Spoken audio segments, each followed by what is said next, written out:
বন্ধুরা, বীজ থেকেই কিন্তু খুব সহজেই লঙ্কা গাছ তৈরি করে নিতে পারবেন, তাও টবের মধ্যে। খুব সহজে একটা সিম্পল প্রসেস, আর এই সিজনে তো একদম বেশ দারুণ গ্রোথ হবে। যদি এই ভিডিওটা আপনারা সহযোগ মনে করে দেখেন, তাহলে এরকম দেখেন ছোট গাছের মধ্যে এরকম ফুলে এবং লঙ্কায় ভরে যাবে। দেখতেই পাচ্ছেন এখানে লাইভ প্রুফ আমি আপনাদের সকলের সঙ্গে শেয়ার করছি। একদম ঘরোয়া টোটকা ঘরোয়া উপায় শেয়ার করছি আজকের এই ভিডিওখানে কিন্তু একদমই স্কিপ করবেন না। তো আজকের এই ভিডিওতে আমি কিন্তু A to Z ইনফরমেশন দেবো যে হাইব্রিড ভ্যারাইটি গাছ আপনারা বীজ থেকে কী করে তৈরি করবেন। কারণ হাইব্রিড ভ্যারাইটি গাছগুলোর মধ্যে কিন্তু এরকম ভর্তি হয়ে লঙ্কা ফুটবে ছোট থাকতেই। তো ভিডিওখানা সম্পূর্ণ দেখার অনুরোধ রইল আপনাদের সকলের কাছে। আর এটা আমার নতুন চ্যানেল, অল্প আমাকে সাপোর্ট করবেন। চ্যানেলটিতে নতুন এসেছেন তো সাবস্ক্রাইব করে পাশে থাকবেন। চলুন তাহলে বন্ধুরা, ভিডিওখানা একদম স্কিপ করবেন না, শুরু করা যাক। Welcome to Mickey Minnie's Garden! নমস্কার বন্ধুরা, কেমন আছেন সবাই? মিকি মিনিস গার্ডেন্সের মধ্যে আপনাদের সকলকে স্বাগত জানাচ্ছি।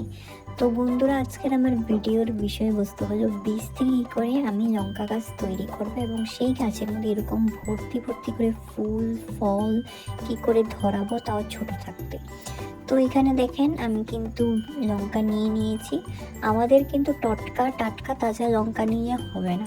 আমাদের মানে বাড়িতে থাকা যেগুলো পুরন হয়ে গেছে, অনেকটা দিন হয়ে গেছে, সেই সমস্ত লঙ্কা নিতে হবে। যদি আপনাদের কাছে নেই তো আপনারা কি করবেন, যেই সমস্ত টাটকা লঙ্কা আছে সেই লঙ্কাগুলোকে আপনারা রোদ্দুর মধ্যে 1 সপ্তাহ শুকিয়ে নেন, তো অটোমেটিক এটা হয়ে যাবে। বাট শুকনো লঙ্কা কিন্তু আপনারা নেবেন না। আরেকটা লঙ্কা আছে শুকনো মরিচ, সেটা নেবেন না। এরকম প্রসেসে অবশ্যই করবেন, 100% সাকসেস পাবেন। তো শুকনো লঙ্কা নেওয়ার পর আমি এখন লঙ্কাগুলোকে ভালো করে মানে বীজগুলোকে বের করে নিচ্ছি। তো এখানে আমি 3 থেকে 4টা লঙ্কা নিয়েছি। তো আমি দুটোরই এখন প্রতিস্থাপন করব, কারণ আমার কাছে অলরেডি লঙ্কা গাছ অনেক আছে, সেইটাও আমি আপনাদের সঙ্গে শেয়ার করব। তো লঙ্কার বীজগুলো কিন্তু একদম জার্মিনেশনের জন্য পারফেক্ট, কারণ এই লঙ্কাগুলো অটোমেটিক মানে ফ্রেশ লঙ্কা থেকে অটোমেটিক পচে এরকম শক্ত হয়ে কাঠ হয়ে গেছে। তো এরকম লঙ্কা যদি আপনারা নেন, অবশ্যই গাছ ছোট থাকতেই গাছের মধ্যে কিন্তু প্রচণ্ড রকম ফুল আসবে, লঙ্কা ধরবে। অনেকেই করে বাজার থেকে কিনে আনা লঙ্কা, সেগুলোকে প্রতিস্থাপন করে দেয়, ওগুলো থেকে গাছ হয়ে যায়, বাট অনেকটা বড় হওয়ার পর কিন্তু ওই সমস্ত গাছের মধ্যে লঙ্কা আসে।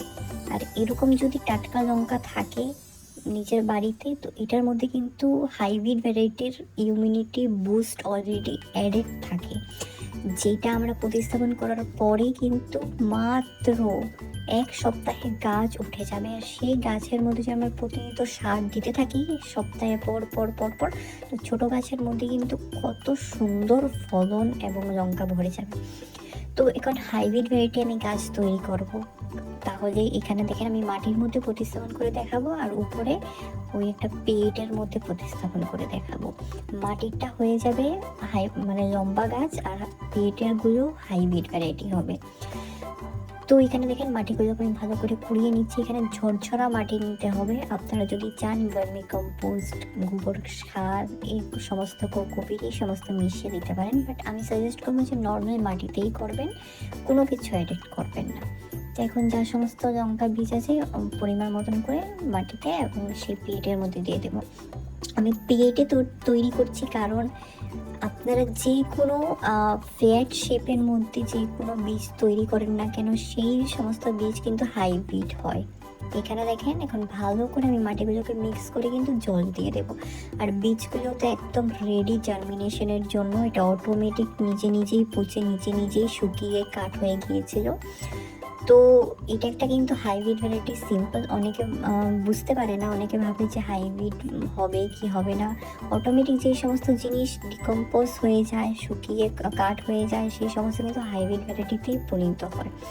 তো এখন ভালো করে আমি কিন্তু নর্মাল ঠান্ডা জলের শাওয়ারিং করে দেবো, আর কিছু করে দেবো না। আর সেমি সেট এরিয়াতে কিন্তু এগুলো রাখা আছে। তো এগুলো প্রতিনিয়ত মাটি শুকনো হওয়ার পরেই কিন্তু জল দিতে হবে, অতিমাত্রা ময়েস্ট রাখবে না, নাহলে কিন্তু বীজগুলো পচে যাবে, নষ্ট হয়ে যাবে। আর যখনই পেটের বীজ উগে আসবে, তখনই কিন্তু আমি শিফটিং করে দেবো ছোটো পলি ব্যাগের মধ্যে। তো এখানে অলরেডি সমস্ত কাজ হয়ে গেছে, সেটেড ডান।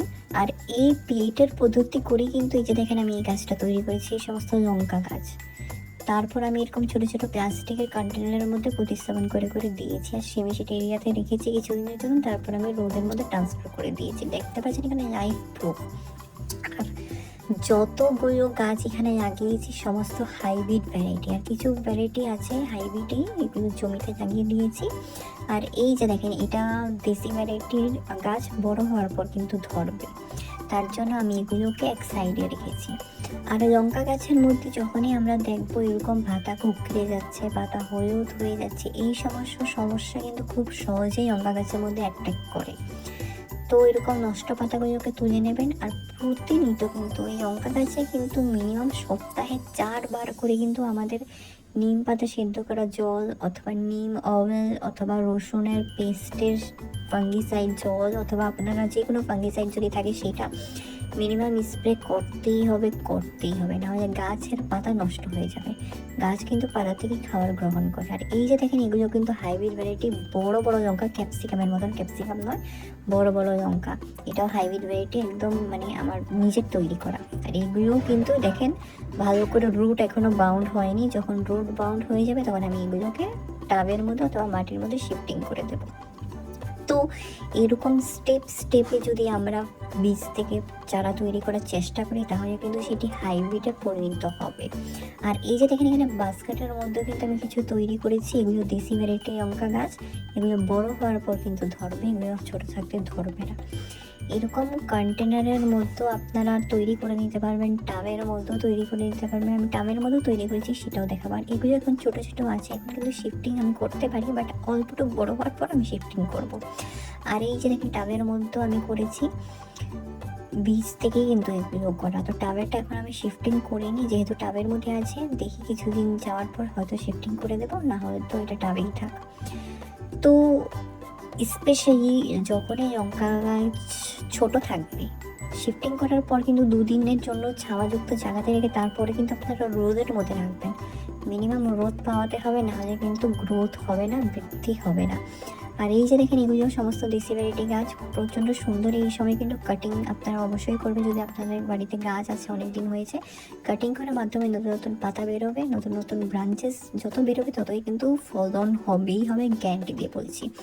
আর অবশ্যই যে ফাঙ্গিসাইডটা বললাম সেটা স্প্রে করবেন। আর খাওয়ার আমি কোন সময় ব্যবহার করব, লঙ্কা গাছের A to Z ইনফরমেশন আমি অবশ্যই আপনাদের সঙ্গে শেয়ার করব পরবর্তী একটা ভিডিওতে।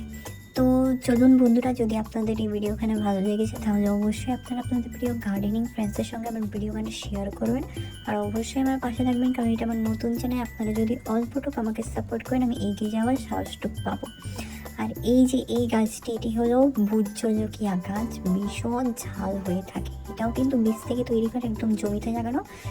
তো এখন আর শিফটিং করিনি, এটা জমিতেই অটোমেটিক বড় হবে। আর রোদও কিন্তু বেশ সুন্দর তাপাচ্ছে। তো চলুন পরবর্তী একটা নতুন ভিডিও নিয়ে আবার নতুন এরকম টিপস অ্যান্ড ট্রিক্স নিয়ে আবার আসবো। ভালো থাকবেন, ধন্যবাদ।